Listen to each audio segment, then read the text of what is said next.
If you have shoulder impingement, bursitis, tendonitis, or a particularly frozen shoulder, it can be really difficult to find a comfortable position for your shoulder in bed. But the key lies in the natural plane of your shoulder blade. So let's find the best position for your shoulder in bed. The secret to a good night's sleep with a sore shoulder is to keep your arm in a neutral position compared to your shoulder blade.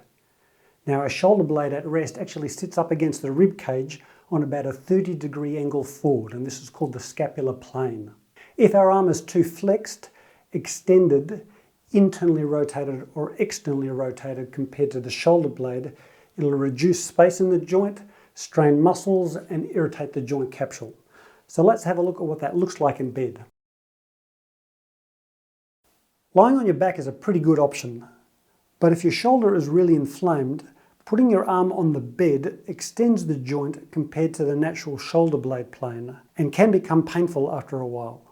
So placing your arm on a pillow will feel more comfortable. If you've got a frozen shoulder or impingement, place another pillow on top of your chest to stop the arm from internally rotating too much. Sleeping with your arm up will add to any shoulder impingement, so avoid that, even if it doesn't feel too sore to start off with.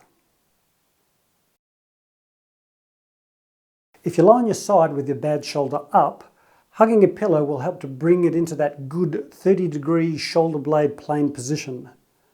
Try to use a nice fat pillow though, or even two pillows, because this will minimize too much internal rotation. Now, lying on the side of the sore shoulder is tougher because this can compress the shoulder joint. But if you can only sleep on that side, or if it's not too inflamed, here's some tricks to help. Bending your top knee and rolling forward will just make things worse. So firstly, roll back a bit so that you're lying on your rib cage more than your shoulder. Bending the top knee less than the bottom knee will help to roll you back a bit. The higher your elbow rises, the more you're stretching the shoulder capsule and compressing structures inside the shoulder. So keep your elbow down.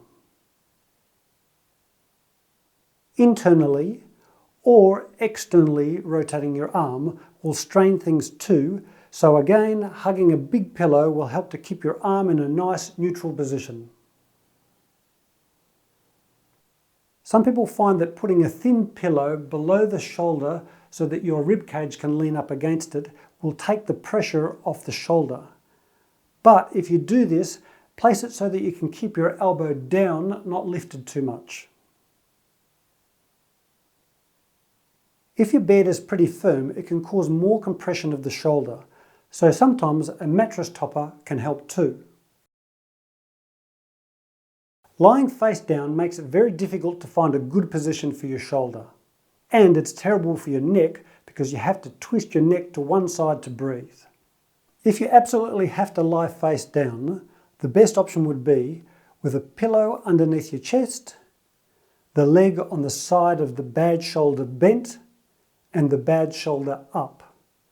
This would allow the top shoulder, the bad shoulder, to sit on that 30-degree scapular plane. But just keep in mind that then you would need to place your pillow to minimize neck rotation. Putting a hand underneath your pillow is going to impinge your shoulder, so definitely avoid that. But honestly, I really can't recommend lying face down at all. But what about when you're asleep? How do you control all these pillows? Well, going to sleep in a good position and then correcting it any time you wake up will maximize the time you spend in a good position for your shoulder. And a lot of people are surprised how quickly they change their sleeping habits if they're correcting it all the time, so just stick with it. The aim of all of these positions is to keep your arm in a certain zone. So that's 30 degrees forward, arm down, not up, so about this kind of space, and then not too internally or externally rotated, so about here. So just try to keep that as a general rule in mind. Anyway, there you go. I hope you liked the video. Hopefully you didn't hear too much of the jackhammer that was going on in the background. If you did like the video, please consider liking and subscribing because it always really helps my channel. And let me know how you go in the comment section below because I like to hear the comments, the feedback, get a little bit of interaction. Okay, cheers.